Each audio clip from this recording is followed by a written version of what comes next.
Welcome to the Bright Ideas Podcast.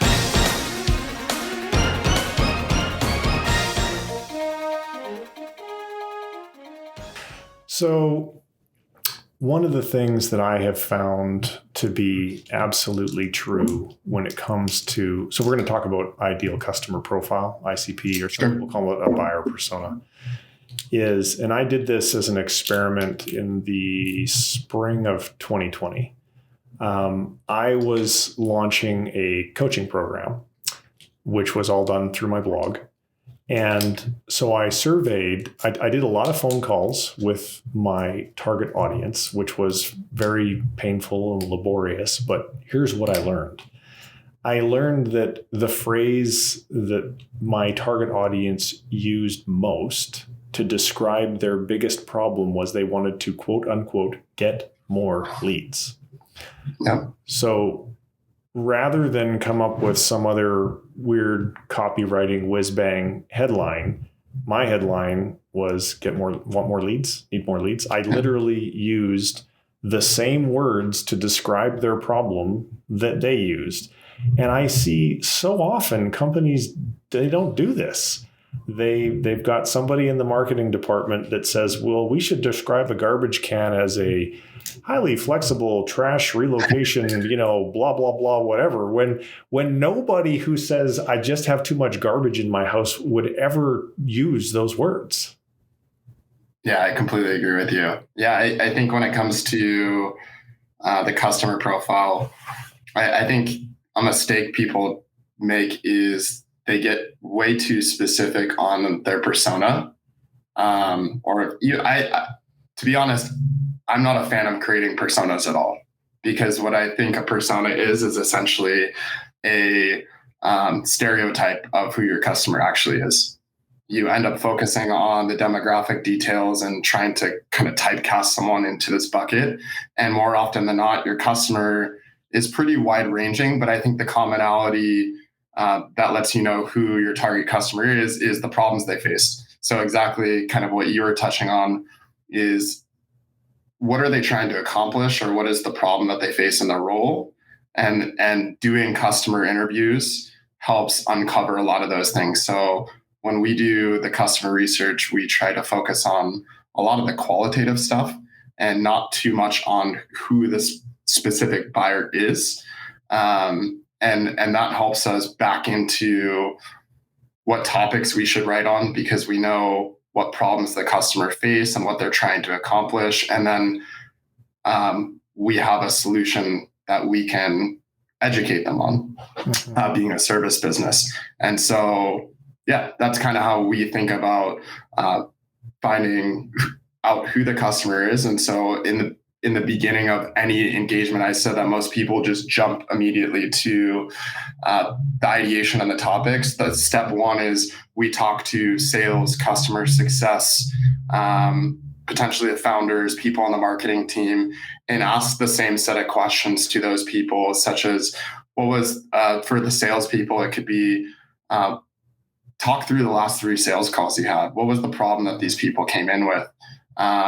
What was the last deal you remember closing? What was the problem that person faced? What was the solution that you recommended to them? And if you ask this to enough people inside of the company, that helps you back into who the buyers are that would be best for the product or service. And yeah, that gives you a lot of the information you need to be able to do the marketing. And that's just how we approach it. Being an outside agency, ideally, it would be great to do the customer interviews with the actual customers themselves. But oftentimes, being an outside agency, companies are a little bit wary of you going directly to the customer. So we use people inside of the company to help get that information for us. So for the folks listening, I want to give a couple of hacks that I have used to be able to do this. So I don't function in the agency capacity. So I had the opportunity in my case to speak directly to the customer. So that's the ideal scenario. You're going to use direct one-to-one messaging, cold email or LinkedIn or whatever it is to get someone to do a call with you. This is so much better than a survey, by the way. So you're going to get on the phone and you're going to ask a number of open-ended questions, and ideally you're going to record that call because you want to get a transcription for that call. Because once you've done 15 or 20 of these calls, you then want to look at those transcriptions in aggregate and look for patterns of keywords. So I said earlier, get more leads. I literally used spreadsheets to figure out how many times that phrase showed up versus all of the other phrases that were repetitive, and that one came out as the winner. So that's piece of advice number one. Be very, very, I think quantitative, is that the right word in this situation? Not qualitative, quantitative? Be focused on it could be, yeah, it could be more qualitative just because you're looking for you're looking for the long form answers rather than digging through numbers. Correct. Now, some people listening to this are going to think, well, I don't want to send all those emails manually. It's really time consuming. I know most people are going to tell me no, or, isn't there some other way that I can hack that? And there is. I'm sure there's many ways. The one that I have used with success and relative ease is I will take batches of 100 people who, so I'll use an app like Apollo, which is, or Salesforce Navigator. And I'll say, okay, so I think that for the people I want to talk to, they meet this and this and this and this and this criteria. So I've filtered down my potential list of customers. So now I get 100. And I'm going to use some LinkedIn automation software. In this case, I use software called Expandy. It makes this work very well. And because it resides in the cloud, it's throttled well and it doesn't put my LinkedIn account at risk. And so I'll send 100 connection requests using something that I think is that, get more leads, that keyword in the connection request. And then once they accept the request, there's another message that'll go out, and then I'll start manually interacting with them as well. So I believe this is an effective use of time because you can get results very quickly. You can test 100 people in a day. And if your connection rate on your campaign is only 10 or 12%, you're off the mark. You're way, way off the mark. Whereas I've done campaigns where I've had connection rates of 60 to 70%. So then whatever your message is, you're relatively on point. And in my world, because I don't like doing things manually, it takes a lot of time and it's really boring, but it can be valuable.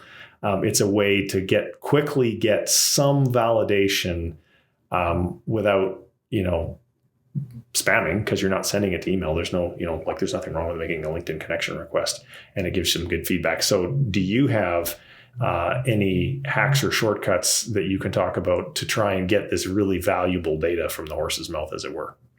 Yeah. So I explained how we do things as an agency. We're actually in the process of growing a SaaS product as well on the side. I won't mention what it is yet because it's not ready, but I can tell you what we're doing in the very early stages, because I think this is relevant for a lot of people that are starting businesses or trying to scale at early stages.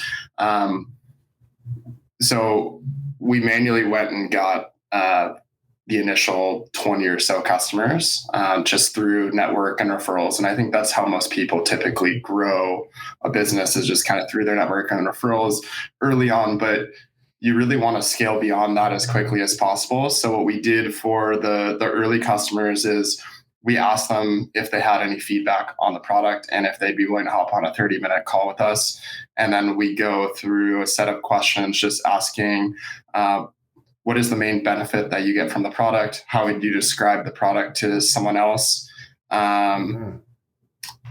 What is the competitive advantage? What other products would you try in the space? Try to just get a holistic understanding of how they're thinking about the problem. And same thing, you're looking for patterns in the responses and things that you can kind of hone into. And then what you can do from there is then you want to test the messaging on your homepage and try to, again, take those things that are repeated multiple times, use that as the messaging, and then test that to a cold audience. And so then what I would do is redo the whole homepage with all these new learnings from the customer base, and then send it to someone cold. And then oftentimes I'll reach out to someone who I know could be a potential user and just say, hey, what do you think about this? And just hear what their mind goes and see if immediately they're like, oh, this is really interesting, or, oh, this is not something that's interesting to me at all. And if they do respond, if it's not something interesting, just ask why and see where their mind goes, and then keep iterating from there. But that's something that we're doing right now. Actually, I just before this got off the phone with one of the customers to try to figure this out.